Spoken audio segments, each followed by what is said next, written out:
Welcome to simple vlog. வீடியோவில் மாங்காய் பச்சடி தான் எப்படி செய்யலான்னு பார்க்க போகிறோம். இதோட டேஸ்ட்டு வந்து அட்டகாசமான இருக்கும். இது சுட சுட சாதத்துக்கும் சரி, எல்லா வகை சாப்பாட்டுக்கும் தொட்டுக்க வச்சு சாப்பிட்டிங்கனாலும் வேறு லெவலில் இருக்கும். கட்டாயம் வீடியோவை முழுமையாக பார்த்துட்டு இந்த மாங்காயை வச்சு பச்சடி என்னென்ன பொருள் சேர்த்து செஞ்சுருக்குறேன்னு பார்த்து தெரிஞ்சுக்குங்க.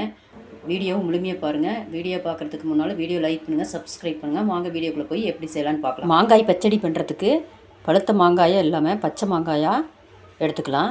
இதை வந்து கழுவிட்டு கட் பண்ணி வச்சுக்கலாம். மாங்காயை கட் பண்ணி ஒரு மிக்ஸி ஜாரில் சேர்த்திக்கலாம்.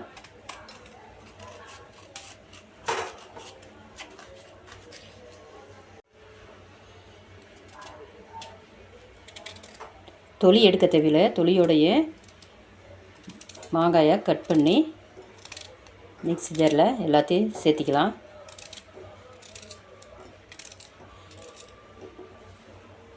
மாங்காயை துண்டுகளாக கட் பண்ணி மிக்ஸி ஜாரில் சேர்த்தியாச்சு. இப்போ இதோட காஞ்ச மிளகா 3 சேர்த்துறேன். கொஞ்சம் இந்த மாங்காய் பச்சடிக்கு காரம் தூக்கலாக இருந்தால் ரொம்ப டேஸ்ட்டான முறையில் இருக்கும். இன்னும் உங்களுக்கு காரம் அதிகமாக தேவைன்னா நீங்கள் இன்னும் மிளகாய் வந்து சேர்த்திக்கலாம். சீரகம் ஒரு 1/2 டீஸ்பூன் சேர்த்திக்கலாம். 5-6 பல் பூண்டு சேர்த்திக்கலாம். மஞ்சள் ஒரு 1/2 டீஸ்பூன் சேர்த்திக்கலாம். இதுக்கு தேவையான கல்லுப்பு சேர்த்திக்கலாம். இந்த மாங்காய் பச்சடிக்கு இவ்வளோதான் தேவையான பொருள். இதை வந்து தண்ணி சேர்க்காமல் அரைச்சிட்டு வந்துடலாம். மாங்காய் பச்சடி அரைச்சிட்டு வந்தாச்சு. இப்படி குறன்னு அரைச்சிக்க வேணும். இப்போ இதை ஒரு பவுலில் மாற்றிட்டு இதுக்கு தாளிப்பு கொடுக்கலாம்.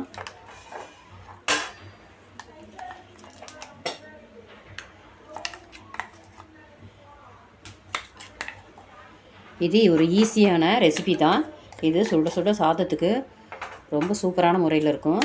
கண்டிப்பாக மாங்காய் சீசன் போது இந்த டைமில் நீங்கள் மாங்காயில் வந்து விதவிதமான ரெசிபி வந்து செஞ்சு சாப்பிட்டுக்கலாம் சீசன் போது. அதனால் மாங்காய் வந்து வாங்கி கண்டிப்பாக வீடியோ பார்த்துட்டு இதே மாதிரி மாங்காயில் பச்சடி செஞ்சு சாப்பிட்டு பாருங்கள். இப்போ வாங்க இதுக்கு தாளிப்பு கொடுக்கலாம்.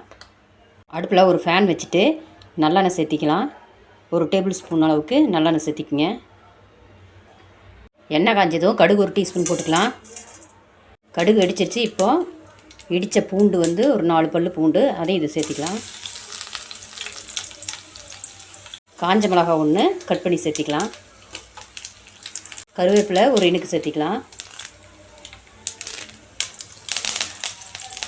சேர்த்திட்டு நல்லா வதக்கிக்கலாம். எல்லாம் நல்லா பொரிஞ்சு வந்துருச்சு.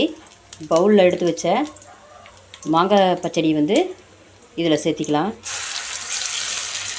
சேர்த்திட்டு எல்லாம் நல்லா மிக்ஸ் பண்ணி விட்டுக்கலாம். மாங்காய் வேகிறதுக்கு கொஞ்சமாக தண்ணி சேர்த்திக்கலாம். தண்ணி சேர்த்திட்டு எல்லாம் மிக்ஸ் பண்ணி விட்டு 5 நிமிஷம் கொதிக்க விடலாம். அடி பிடிக்காமல் அடுப்பு வந்து மீடியமில் வச்சு நல்லா கிளறி விட்டுக்கலாம். நல்லா கொதித்து பச்சை வாசம் 5 நிமிஷம் போனது பிறகு இறக்கிட்டால் சூப்பரான முறையில் மாங்காய் பச்சடி ரெடி. இது வந்து சுட சுட சாதத்துக்கு நெய் விட்டு சாப்பிட்டிங்கன்னா ரொம்பவே சூப்பரான முறையில் இருக்கும். இந்த தாளிப்புக்கு சேர்த்துன நல்லெண்ணெய் ரொம்ப சூப்பரான முறையில் மணமாக இருக்கும். கண்டிப்பாக நல்லெண்ணெயில் தாளித்து பாருங்கள். 5 நிமிஷம் நல்லா குக் ஆயிடுச்சு. இப்போ வந்து ஸ்டவ் ஆஃப் பண்ணிக்கலாம். நல்லா காரசாரமான புளிப்பான மாங்காய் பச்சடி ரெடி ஆயிடுச்சு. நீங்களும் வீடியோ பார்த்துட்டு கண்டிப்பாக மாங்காய் வச்சு இதே மாதிரி ஒரு மாங்காய் பச்சடி வந்து செஞ்சு பாருங்கள். டேஸ்ட்டு வேறு லெவலில் இருக்கும். ட்ரை பண்ணி பாருங்கள்.